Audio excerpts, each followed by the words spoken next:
네, 안녕하세요. 자동차의 모든 것 카멘입니다. 자, 오늘은 저 혼자서 이렇게 사무실에 앉아 있습니다. 오늘 드리고 싶은 이야기는 현장에서 가장 많이 듣는 이야기를 말씀드리고자 합니다. 현장에서 자동차 정비를 하다 보면은 고객께서 옆에서 말씀을 하시죠. 사장님, 중고차 구매할 때 요령이 있나요? 요령은 당연히 있죠. 요령은 당연히 있습니다. 사고 유무를 판단하는 방법도 있고, 또 침수 유무 그런 여러 가지 방법들이 있어요. 저희 예전 영상에도 제가 많이 소개를 해드렸죠. 제가 오늘 말씀드리고자 하는 부분은 그런 사고 유무나 또는 침수 유무에 대한 그런 이야기는 아닙니다. 그런 부분은 저희 예전 영상에 참고하시면 많이 나와 있고요. 또 가제트와 쇼미더머니와 함께 중고 자동차 구별법에 대해서 어떤 부분을 정확하게 자세하게 팩트 있게 설명을 드릴 수 있을지 그에 대해서 많은 자료를 수집하고 있습니다. 오늘 전반적인 내용은 정비사인 카멘인 저와 가제트와 쇼미더머니 셋이 앉아서 많은 얘기를 했어요. 그래서 저희가 저희 기준에서 자동차의 모든 것 저희 기준에서 10계명을 정해봤습니다. 정비사가 말하는 중고차 구매 10계명. 첫 번째, 자신의 예산을 분석하여 차량 가액의 기준을 잡는다입니다. 자동차를 구매한다는 것은 또 다른 소비가 이어진다는 거죠. 그리고 매월 발생하는 고정 지출이 발생을 하고요. 그렇기 때문에 현재의 재정 상태를 정확하게 나의 자본력은 얼마가 있고 내 월급은 얼마인지 또 나의 고정 지출은 얼마인지 정확한 나의 재정 상태를 먼저 파악하시는 게 가장 중요합니다. 내 월급이 250만원, 200만원인데 예를 들어서 자동차를 할부로 구입하셨어요. 중고차 할부 금액이 조금 더 비싼 거 알고 계시죠? 월 30만원, 40만원씩 나간다. 그러면 저금할 돈도 없고 재정 상태가 상당히 악화될 수가 있어요. 그렇기 때문에 내 재정 상태를 정확하게 분석하시는 게 가장 첫 번째입니다. 두 번째, 금액이 상대적으로 엄청나게 저렴한 차, 그 자동차는 상품성에서 100% 만족을 하실 수가 없습니다. 완벽하게 관리됐다고 보기가 어렵겠죠. 싸면 싼 분명한 이유가 있죠. 그렇기 때문에 본인의 용도에 맞는 차를 기준으로 잡으시는 게 좋은데, 자, 제 말이 틀린지 아닌지 정확하게 생각해 보세요. 대부분 중고차를 구매하시는 분들이 나는 300만원짜리 차를 사야지고 300만원짜리 기준을 보세요. 그런데 이상하게도 이 시장이 참 이상해요. 50만원, 80만원만 보태면 조금 더 한 단계 유예를 살 수 있네? 그렇게 하고 300으로 기준 잡았던 것이 400만원까지 올라가요. 그러다가 한 하루 이틀 열심히 찾아보시죠. 온라인을 통해서 차에 대해서 이런 정보를 찾아보시겠죠. 그러다 보면은 여기서 50만원만 80만원만 더 보태면 또 상위 등급의 차를 또 구입할 수가 있네. 그럼 점점 제가 생각했던 금액과는 더 높은 곳에 향하고 있습니다. 그렇기 때문에 내가 자동차를 어떤 용도로 사용해야 될지 그 부분을 명확하게 딱 생각을 하시고 대략적으로 그 금액대에 맞는 차종을 작게는 한 대에서 많게는 3대까지만 딱 축소하세요. 축소. 그 이상은 보지 말라는 소리예요. 그 이상으로 넘어가게 되면 계속 눈높이가 계속 올라가게 돼요. 조금 더 연식이 더 좋은 차, 조금 더 CC가 더 큰 차, 점점 올라가게 돼요. 자, 얼마 전 영상에도 말씀드렸죠. 자동차는 과시용이 아닙니다. 현재 내 수준에 맞는 그런 차를 선택을 하셔야 합니다. 동일 차종이라도 상대적으로 저렴한 것도 있어요. 상대가 딱 저렴하다. 그럼 뭘까요? 둘 중에 하나예요. 정말 둘 중에 하나예요. 첫 번째, 사고.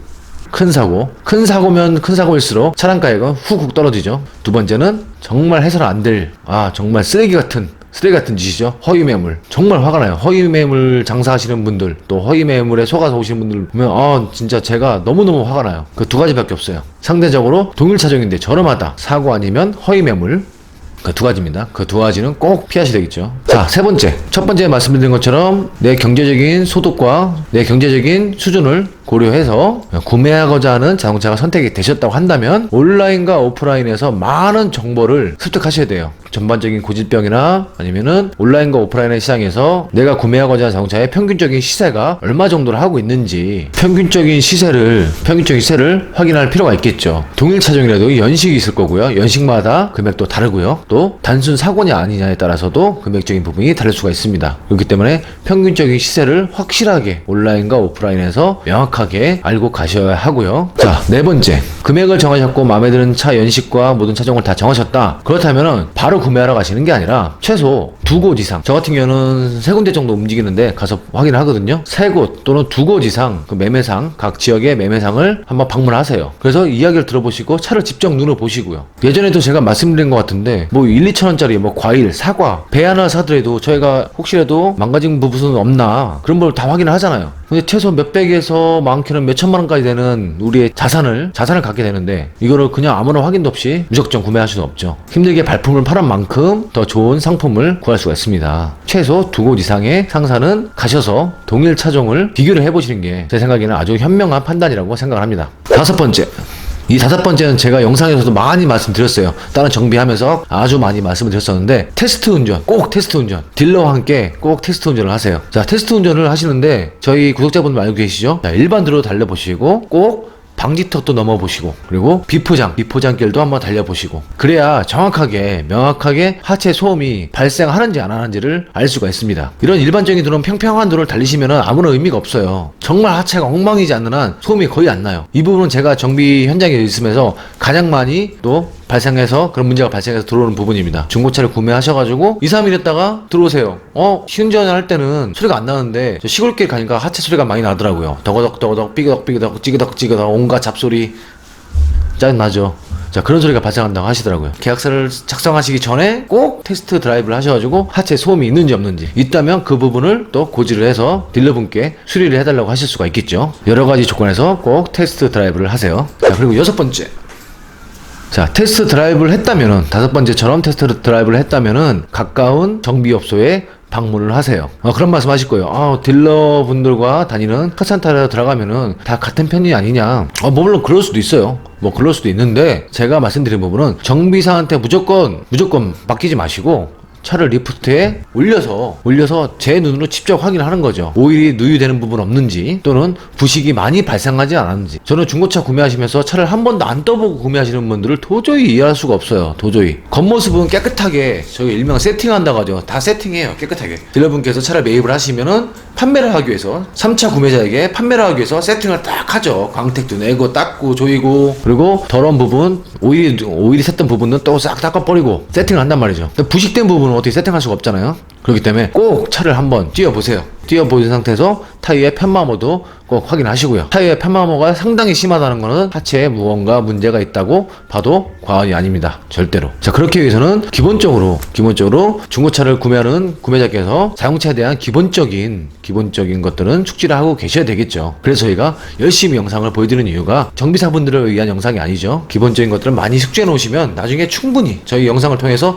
충분히 반전문가는 되실 수가 있을 거라 자부합니다. 듣고 보다 보면은 알게 되죠. 그리고 7번째, 성능 기록부 많이 들어보셨죠? 구매 전, 그리고 사인하시기 전에 성능 기록부를 꼭 확인하세요. 성능 기록부에 무조건 사인하지 마세요. 먼저 절대 사인하지 마시고 성능 기록부를 꼼꼼하게 살펴보세요. 작은 글씨로 쫙 써있죠. 보험 약관보다는 보기 편해요. 그러니까 그거 읽는데 얼마 안 걸려요. 넉넉 잡아서 10분만 투자하셔도 성능 기록부를 다 확인하실 수가 있습니다. 그림으로도 잘 나와있죠. 오일 누유가 되는지 안 되는지, 또 사고 부위가 있는지 없는지에 대한 그런 부분들이 있을 거예요. 조금 전에 말씀드렸던 정비업소에 방문하시기 전에 그 성능 기록부를 본인이 딱 숙지하신 다음에, 보신 다음에 자동차를 올려서 육안으로 확인할 부분이 있겠죠. 만약에 사고차라면 어떤 부분이 수리가 됐는지, 또 수리는 잘 됐는지를 또 확인하실 수가 있고요. 성능 기록부는 거의 조작이 불가능해요. 법적으로 큰일 나요. 진짜 성능 기록부를 조작하면 정말 큰일 나기 때문에 성능 기록부는 어느 정도 신뢰를 하셔야 되는데, 사람이 체크하고 사람이 하는 거라 약간의 그 실수를 하실 수 있는 부분들도 없지 않아 있어요. 그러니까 다시 한번 성능 기록부를 보시는 습관을 기르시는 게 정말 중요하다고 생각합니다. 자, 8번째입니다.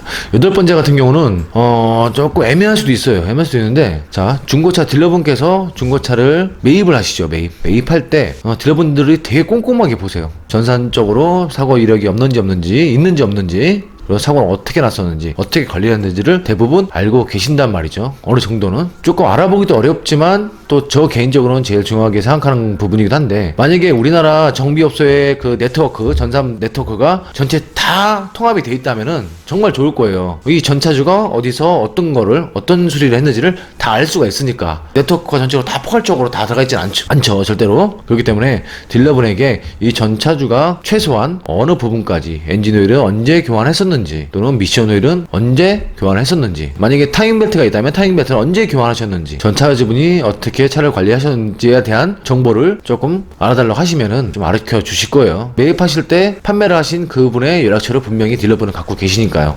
9번째입니다. 9번째. 자동차를 정하신 다음에 여러 군데 매매상을 돌아보실 거예요. 딜러분이 한 명 붙죠.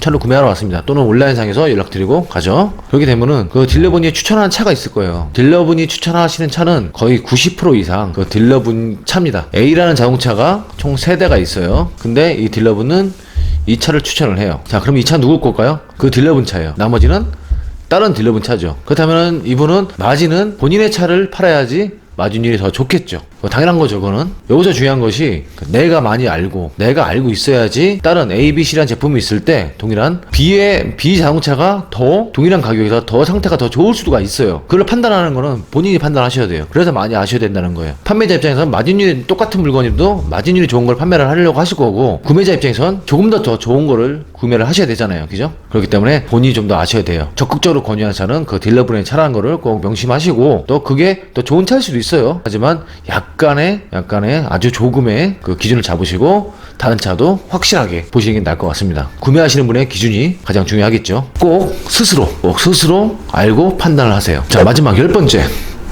사람은 화장실 가기 전과 다녀온 후에 다릅니다. 정말 다르죠. 자, 이 부분 왜 말씀드리냐면, 구매를 하기 전에 도장을 찍기 바로 그 순간까지는 이상 있으면 이렇게 해드릴게요, 뭐 그렇게 말씀도 하시는 부분도 있고 많이 포장을 하시죠. 나중에는 나몰라라 하시는 분들이 의외로 계세요. 저는 솔직히 허위 매물 다음으로 정말 싫어하는 부분입니다. 한순간의 이익을 위해서 왜 그렇게 하는지 모르겠어요. 자, 이 부분을 말씀드린 거는 다 계약을 했어요. 나 이 차가 마음에 들고 가격도 마음에 들고 전반적으로 다 마음에 들어요. 그렇다면 마지막에 꼭 AS를 말씀하세요. 뭐 법적인 AS 기준이 또 있죠. 중고차에도 엔진과 미션에 대해서. 근데 대부분 이제 같은 지역 분들은, 뭐 저희 지역에 있는 분들의 중고차 딜러분들은 제 기준에서는 되게 양심적이에요. 작은 거 하나도 뭐 소비자 원하시면 해드려야자고 해주시니까요. 대부분이 다 그러실 거예요. 근데 간혹 정말 성실하게 열심히 일하시는 딜러분들 욕먹이는 안 좋은 딜러분들도 계시긴 하죠. 꼭 명실하세요. 딜러분께 AS 가능 여부를 아주 확실하게 딜러분과 이야기를 하세요. 어느 정도의 합당한 부분들은 분명히 딜러분들도 해주실 거라 믿습니다. 오늘 중고차 구매 전 10개명에 대해서 설명을 드렸고요. 자, 이렇게 해서 오늘의 영상을 마무리하도록 하겠습니다. 긴 시간 동안 시청해주셔서 감사하고요. 카멘과 가제트 그리고 쇼미더머니 이야기가 재미있고 다음 이야기가 궁금하시다면 기술료는 항상 언제나 좋아요와 구독입니다. 감사합니다.